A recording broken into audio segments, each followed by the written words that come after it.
महाभारत का युद्ध खत्म हो चुका था।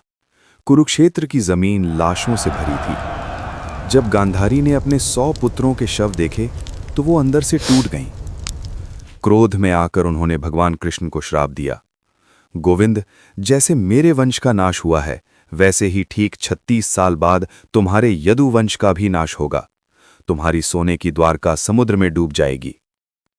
समय का पहिया घूमा और ठीक 36 साल बाद वही हुआ। यदुवंशी आपस में लड़ मरे और देखते ही देखते सोने की द्वारका पानी में समा गई। सब कुछ खोने के बाद भगवान कृष्ण एक पेड़ के नीचे आराम कर रहे थे।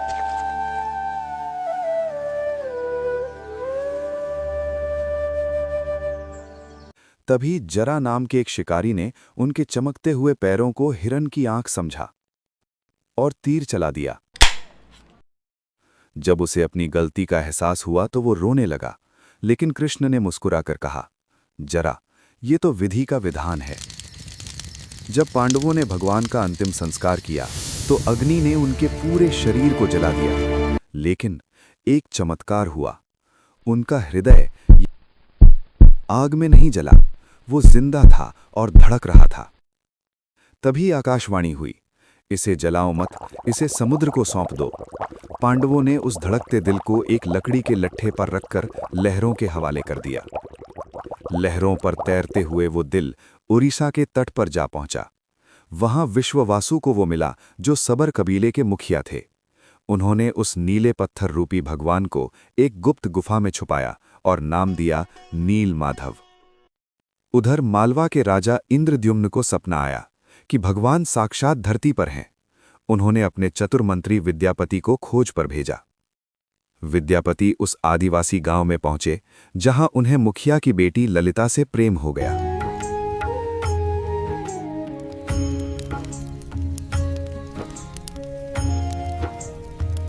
प्रेम के खातिर ललिता ने अपने पिता को मना लिया कि वो विद्यापति को नील माधव के दर्शन कराएं।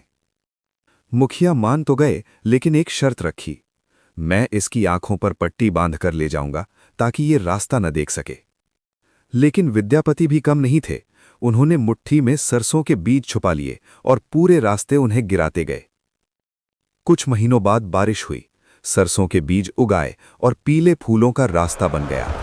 राजा इंद्रद्युम्न सेना लेकर गुफा तक पहुंचे, लेकिन वहां कुछ नहीं था। नील माधव गायब हो चुके थे। राजा टूट गए। उन्हें लगा कि सब खत्म हो गया। तभी आकाशवाणी हुई, राजन, तुम पुरी के समुद्र तट पर जाओ। वहां एक लकड़ी का लट्ठा तैरता हुआ आएगा। उसी से मेरा नया रूप गढ़ा जाएगा। लकड़ी मिली, लेकिन कोई उसे तराश नहीं पाया।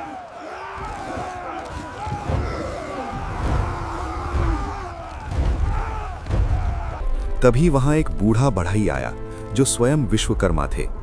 उन्होंने कहा, मैं मूर्ति बनाऊंगा, लेकिन 21 दिनों तक कमरा बंद रहेगा। अगर किसी ने दरवाजा खोला तो मैं काम छोड़कर चला जाऊंगा।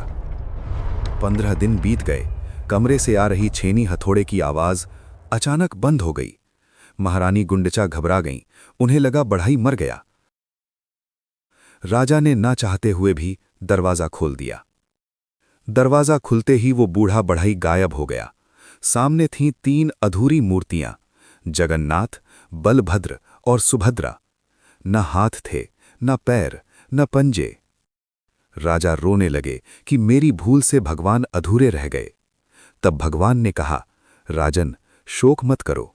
कलयुग में मैं इसी अधूरे रूप में अपने भक्तों को पूरा करूंगा। बिना पैरों के मैं उनकी पुकार पर दौड़ा चला आऊंगा।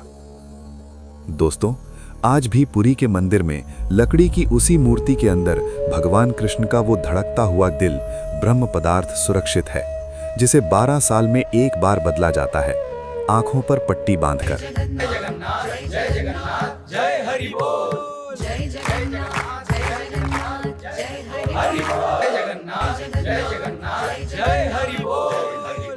जय जगन्नाथ, जय जगन्नाथ, जय हरि बोल।